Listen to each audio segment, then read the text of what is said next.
Multiplier मरने को तैयार फसल को जिंदा कर देता है। मल्टीप्लायर फसल के पीले पड़ रहे पत्तों को हरा बना देता है। फसल के पत्तों के पीले पड़ने के कई कारण हैं। अलग अलग कारणों पर मल्टीप्लायर किस प्रकार काम करता है और फसल के पत्तों को हरा भरा बना देता है, इसकी पूरी जानकारी इस प्रकार है। फसल को आवश्यकता से कम पानी मिलने का कारण पत्ते पीले पड़ना। जब किसी भी फसल को आवश्यकता से कम पानी मिलता है, तब उस फसल की सफेद जड़ें मर जाती है। ऐसी अवस्था में जब आप पानी की कमी को पूरा कर देते हैं, उसके बाद भी फसल में ग्रोथ रुकी रहती है। पत्तों का कलर पीला दिखता है और पत्ते पीले होने के बाद सूखने लगते हैं। ऐसी स्थिति में आप जैसे ही फसल को जमीन से मल्टीप्लायर देंगे और फसल पर मल्टीप्लायर का छिड़काव करेंगे, आपकी फसल में सफेद जड़ें बनना प्रारंभ हो जाएगी। 8 दिन होते होते फसल के पत्ते हरे हरे होना शुरू हो जाएंगे।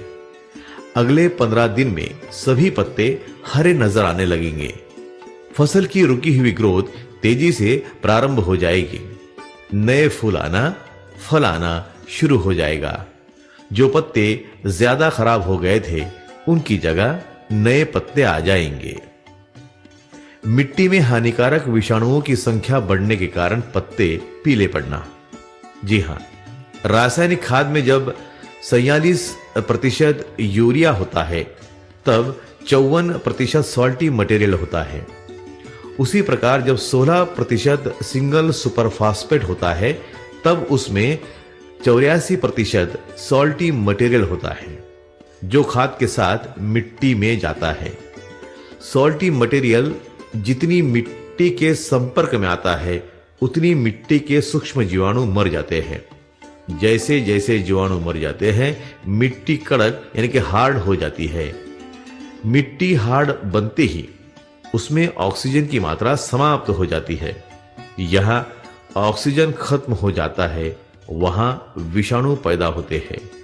यह प्रकृति की ऑटोमेटेड व्यवस्था है। विषाणु फसल की जड़ों के पास रहते हैं और फसल की जड़ों से तैयार भोजन की चोरी कर लेते हैं। जब ये विषाणु भोजन चुराना शुरू करते हैं, तब इनकी संख्या बढ़ने लगती है। जैसे जैसे विषाणुओं की संख्या बढ़ती है, फसल का उस प्रमाण में कुपोषण शुरू हो जाता है। जब कुपोषण चरम सीमा पर पहुंचता है, फसल मरने की स्थिति में आ जाती है। इसलिए पत्ते पीले होना शुरू हो जाते हैं। ऐसी फसलों को भी मल्टीप्लायर ठीक कर देता है। जब मल्टीप्लायर पानी के साथ मिट्टी में दिया जाता है और प्रत्येक 4 दिन के अंतर से मल्टीप्लायर का छिड़काव किया जाता है, मिट्टी में ऑक्सीजन का प्रमाण बढ़ना शुरू हो जाता है। नई सफेद जड़ें बनना शुरू हो जाती है और धीरे धीरे फसल को भोजन मिलने लगता है। इसलिए फसल के पत्ते हरे हरे होना शुरू हो जाते हैं और आप देखते हैं कि मरने वाली फसल जिंदा हो जाती है। कुछ फसलें ज्यादा संवेदनशील होती हैं, जैसे तेज मिर्ची, शिमला मिर्ची, टमाटर, पपीता। फल पेड़ों में अनार, संतरा, मौसम्बी, ऐसी फसलों का नुकसान भी ज्यादा होता है। ऐसी फसलें सिर्फ मल्टीप्लायर से नहीं सुधरती, उसके लिए आपको एक ट्रीटमेंट 2 से 3 साल तक करना पड़ेगी। इस ट्रीटमेंट का खर्च 3 साल का मिलाकर 500 रुपए आएगा। यह ट्रीटमेंट कैसे करना है, इसकी पूरी जानकारी आपको मिट्टी से निर्माण होने वाले रोग नाम की ऑडियो में मिल जाएगी। फसल को आवश्यकता से कम भोजन मिलने के कारण फसल के पत्ते पीले पड़ना। जी हां, मिट्टी में सूक्ष्म जीवाणुओं की संख्या कम हो जाने के कारण कई बार ऐसा होता है कि बहुत सारा रासायनिक खाद देने के बावजूद फसलों को भोजन नहीं मिल पाता। कोई चिंता की बात नहीं है। आप मल्टीप्लायर जमीन से 1 एकड़ में 1 किलो देकर प्रत्येक 4 दिन के अंतर से 2 छिड़काव करें। 8 दिन के अंदर आपकी फसल में सुधार नजर आने लगेगा।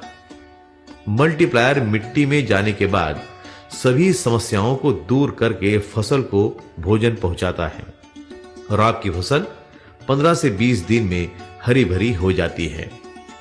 पानी की अधिकता या बरसात में फसल ज्यादा समय तक पानी में डूबे रहना। जी हां, अगर फसल को पानी ज्यादा दिया जाएगा तब भी फसल का कुपोषण होगा, क्योंकि जब तक मिट्टी में वाफ्सा कंडीशन नहीं बनती, मतलब मिट्टी गीली दिखे परंतु हाथ की मुट्ठी में दबाने पर उसमें से पानी ना टपके, तब तक फसल को भोजन नहीं मिलता। ऐसी स्थिति में मल्टीप्लायर जमीन से देने के बाद 4 दिन के अंतर से 2 बार छिड़काव करने से तुरंत नई सफेद जड़ें तैयार हो जाती है, पत्तियां हरी हरी होने लगती है और पौधों की ग्रोथ शुरू हो जाती है।